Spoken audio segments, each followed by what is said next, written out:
સંગમ 4 રસ્તા નજીક ધવલ 4 રસ્તા પર આવેલ ઇમારત પર પાલિકાના હથોડા. વોર્ડ નંબર 4ને બિલકુલ લાગીને હોવા છતાં આટલું મોટું કામ થયું કેવી રીતે? એ એક મોટો પ્રશ્ન. અત્યાર સુધી કાયદેસર જણાતી બિલ્ડિંગ એકાએક ગેરકાયદેસર જાહેર થઈ અને હવે તેને તોડી પાડવાની શરૂ થઈ કામગીરી. પાલિકાનું કહેવું છે કે અગાઉ પણ નોટિસો આપવામાં આવી હતી, પરંતુ બિલ્ડર દ્વારા ગેરકાયદેસર બાંધકામ દૂર નહીં કરાતા આજે તોડફોડની કામગીરી.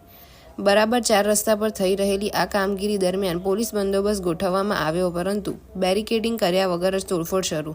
આ ગેરકાયદેસર બિલ્ડિંગના નિર્માણ પાછળ જવાબદાર અધિકારી સામે પણ કાર્યવાહી કરવામાં આવે તેવી માંગ કોંગ્રેસના અધ્યક્ષ પવન ગુપ્તા દ્વારા કરવામાં આવી.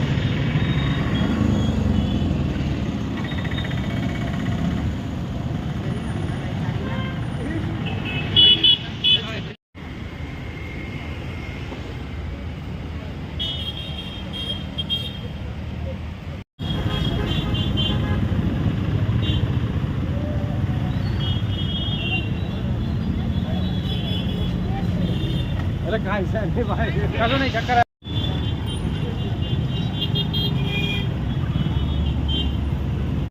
रोकावडाયું છે પરિવહનને ફોન કર્યો કમિશનર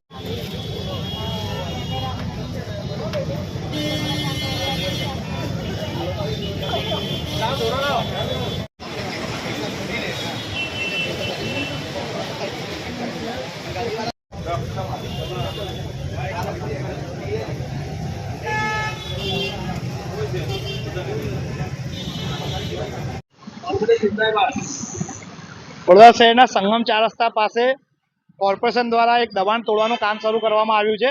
જે દબાણ છેલ્લા 4 વર્ષથી કન્સ્ટ્રક્શન થઈ રહ્યું હતું અને હવે આજે બની ગયું, એના પછી કોર્પોરેશન સફળે જાગી છે અને આ દબાણ દૂર કરવાનું કામ કરી રહી છે.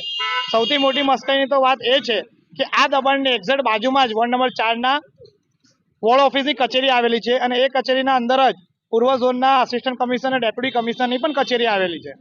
એનાથી બી મોટી વાત એ છે કે આ જે વોર્ડ નંબર 4 છે, આ જ વોર્ડના અંદર વડોદરા શહેરના પ્રથમ નાગરિક એવા પિંકીબેન સોની ચૂંટાઈને આવે છે. 4 વર્ષ તક કોર્પોરેશનના નાક નીચે કન્સ્ટ્રક્શન થતું હોય અને કન્સ્ટ્રક્શન અને કોર્પોરેશન એ વસ્તુ પર ધ્યાન ના આપતી હોય, એ જ સૌથી મોટો સવાલ થાય છે કે ક્યાંક ને ક્યાંક કોર્પોરેશન આ કન્સ્ટ્રક્શનને છાવરવાનું કામ કરતા હોય છે અને કંઈક લેતી દેતી થઈ હોય છે. કોઈક જાગૃત નાગરિકના અરજી કરવાથી કોર્પોરેશન સફળે જાગી અને આ કન્સ્ટ્રક્શન દૂર કરવાનું કામ કરવામાં આવ્યું છે. આ રસ્તાના અંદર ફક્ત ને ફક્ત આ એક જ કન્સ્ટ્રક્શન નહીં, પણ આ રોડ પર સીધા જાઓ તો ગધેડા માર્કેટ 4 રસ્તા તક બેંકર હાડ હોય, કલાવતી હોય કે અધર કન્સ્ટ્રક્શન સાઇડ હોય, એ તમામે તમામ આવી રીતે જ કોર્પોરેશનના નાક નીચે એમના રેમ નજર હેઠળ ઇલીગલ કન્સ્ટ્રક્શન થયેલા છે. ત્યારે કોર્પોરેશન આજની તારીખમાં પણ આ કન્સ્ટ્રક્શનને છાવરવા માટેના તમામ પ્રયાસો કરી રહી છે, પરંતુ જાગૃત મીડિયા અને જાગૃત નાગરિકોના કારણે આ ઇલીગલ કન્સ્ટ્રક્શન દૂર કરવાનું કામ શરૂ રાખવામાં આવ્યું છે. પવન ગુપ્તા.